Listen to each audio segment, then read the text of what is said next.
little story, and you'll get a little bit of a story conclusion by the end of low rank.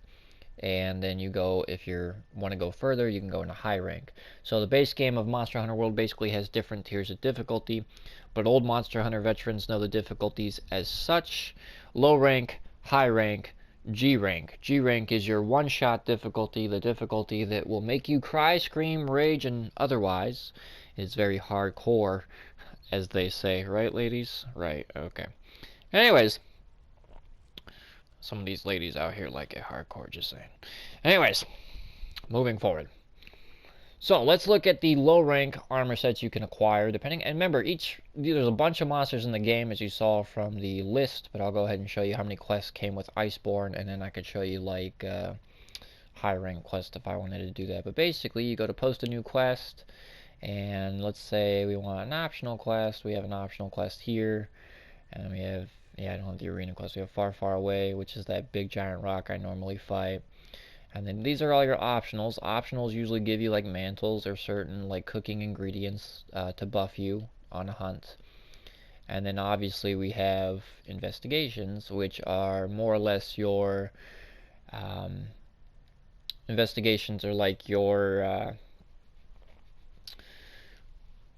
they just help you get more monster parts, but these are tempered investigations. So the purple boxes are for tempered, meaning tempered give you like more gems. This is a regular investigation. So like Ruiner Nergante, faint 2 times, but he's got 2 gold boxes in 50 minutes and 36,000 as a reward. So if you beat him, you get you get more currency or more money. Then Valhazak tempered, which I hate this fight tempered, especially with 2 faints. That's terrible. But some of these are pretty good, like this Raytheon one here, max players 2, which kind of sucks. But there you go, there you have it. So that's basically Monster Hunter. Like, these are the investigations, which help you get more parts faster. And then you have your sign quests, which are basically your story missions. So if we go back into Master Rank, so if you bought Iceborne, these are all the quests you will receive, and you'll go through each one pretty much in order. So you'll start with Bayo, Barbaro, Viper Toby, Nightshade, Pookie Pookie, Barioth, and so forth. I'm not going to spoil any of the other fights, but for 40 bucks, there's a lot here.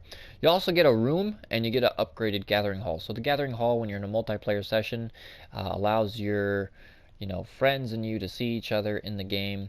But they did some things to the room, so now in the room you get more decorations. You can put animals that you capture, like in the Hoarfrost Reach. Like I think I captured a lizard, some butterflies, and was it a little gremlin-looking motherfucker thing or some shit? I don't know what it's called. But you can capture certain like creatures, smaller animals with your capture net, and then they send them to your inventory, and you can put them in your house. So, example, we have music now in here, kind of like Warframe ship. This was all free. All this stuff that they've added, like the music player you just saw, that was an update they just did. They added Rajang, which gave you this gear set I'm wearing. They have an armor display loadout area here now, so you can display your armor set. So if we did this and we wanted to put that there, oh cool, look at that. My armor's on display. Look how cool that is. That's pretty cool. And you can customize your bed and whatever. You can release the scout flies. Look at that. Oh, that's cool. Little touches like this are really what make me glad that I spent 40 bucks on this game. Obviously these penguins I captured, as you can see, and so when I used my capture net I put them in here. When I edited the room I got some wiggly titchleys from Coral Highlands. I got my cat playing the drums over here practicing. I got these things, I don't know what these are. They look like giant like jellyfish though that fly. I have some fish in my pond. I've got a hot spring over here. Yeah, see these things, these little things right here? I captured a few of those, and I guess they're chilling in the hot spring. And you can stand up. Now, obviously, you can invite other players to your room now. So I can invite, like, you know, a lady or two. No, I'm just kidding. But I can invite friends here, and we can all chill in my room and whatnot. And it's pretty cool. And so you can customize the wall. You can set your music tones. So this is pretty awesome. You have I caught this bird here. You can customize the things hanging from the ceiling. You got a little dragonfly there. And let's go back downstairs. I think those gremlin things I was telling you about that you saw in the hot springs, I think they're downstairs. Let me check. Yep, there's one right there. See? That's what they look like up close out of the hot spring. Like a furry little gremlin squirrel. Anyways, let's go to the Gathering Hall. So the Gathering Hall is the multiplayer area. This is the area where you'll meet other players or you'll see other hunters with their gear and their armor sets. You can still post quests here and stuff. This has been updated from the base game of World. World's Gathering Hub was like out of the way. It was like put in the worst spot in my opinion. It wasn't like in the trade yard where you spent a lot of your time.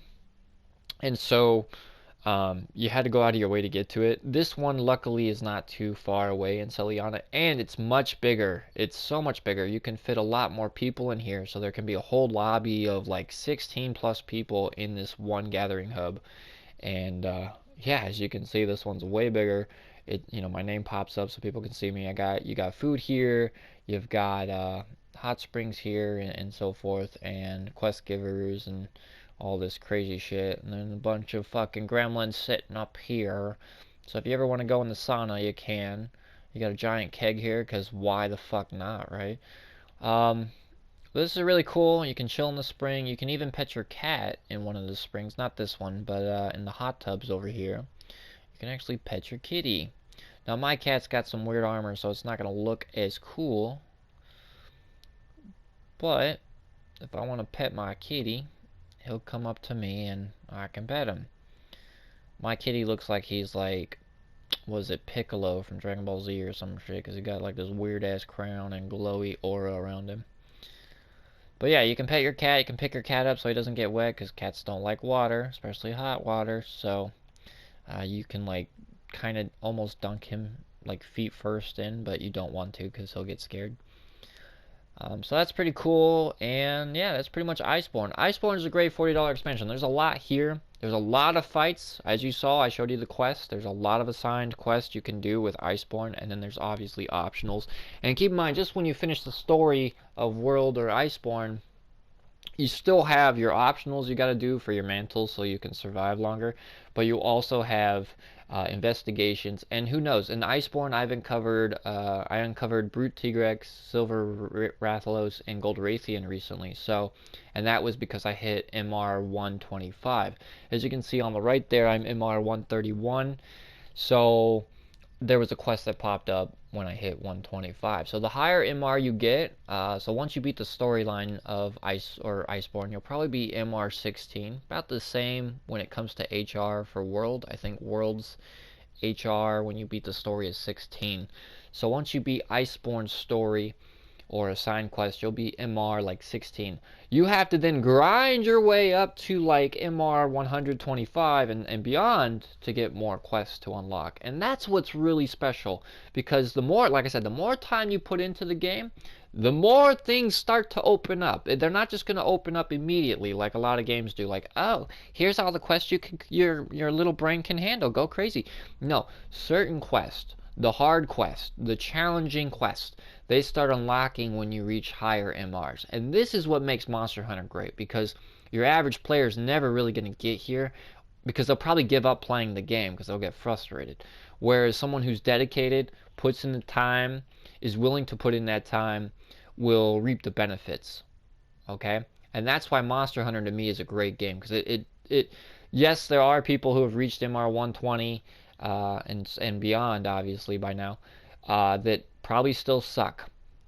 But you know what? Suck or not, they put in the time to get there. They spent the hours to get there. They grinded, and much respect whether they suck or not.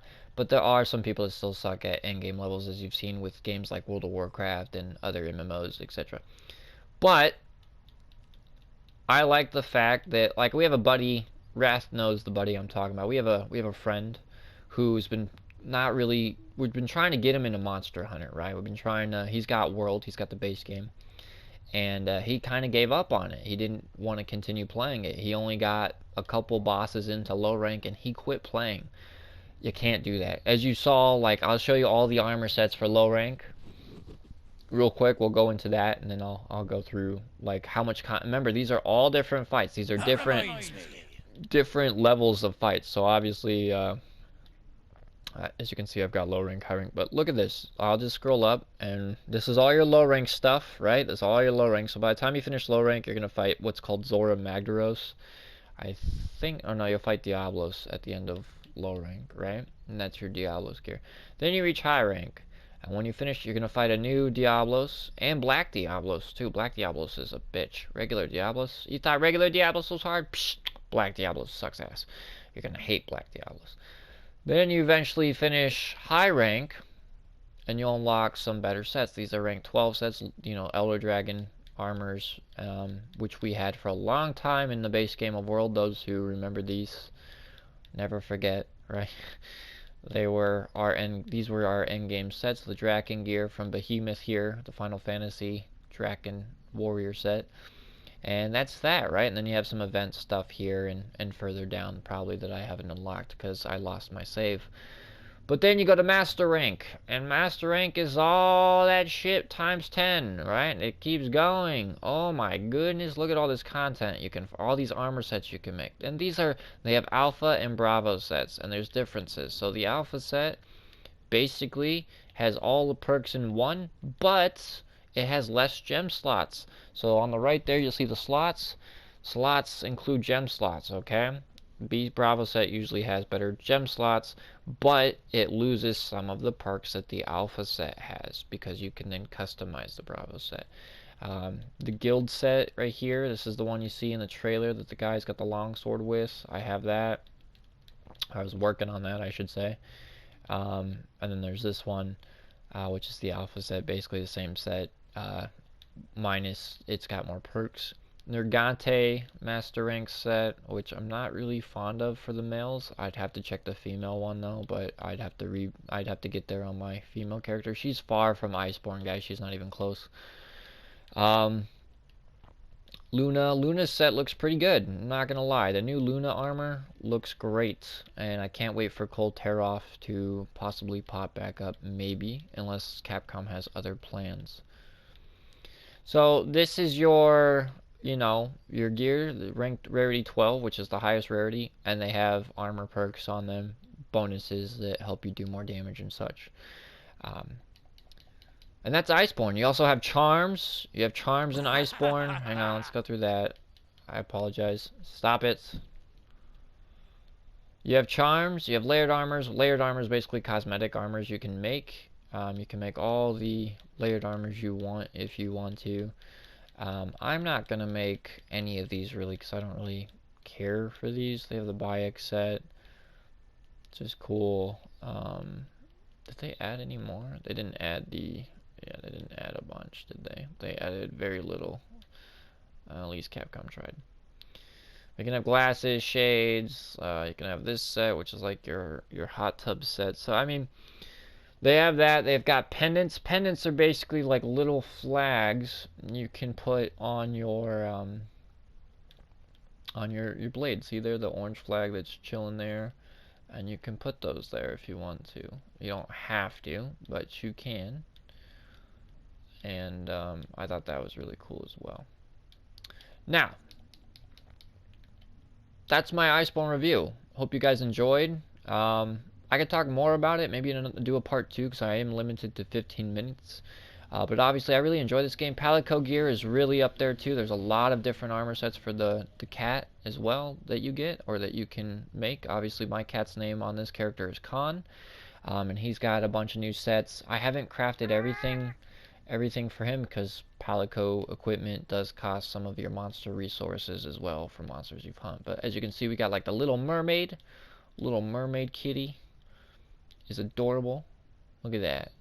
You ladies probably love the shit out of that. Look at that. Actually, it's not even the default color, I don't think. So let's change the armor pigment on the cat, shall we? The default. That's the default color. Yeah, you ladies fucking love that shit.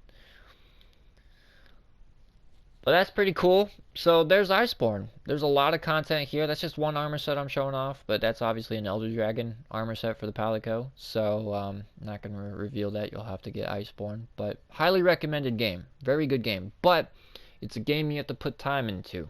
If you give up, if you quit this game will quit you. The more you play this game, the more this game will reward you. And that's what I like about it. So mine has been Joy. 8 out of 10 from me. There are some complaints with the guidelines. Maybe I'll do a video on that later and talk about that. But this is my review for Iceborne. Hope you guys enjoyed. See you next time.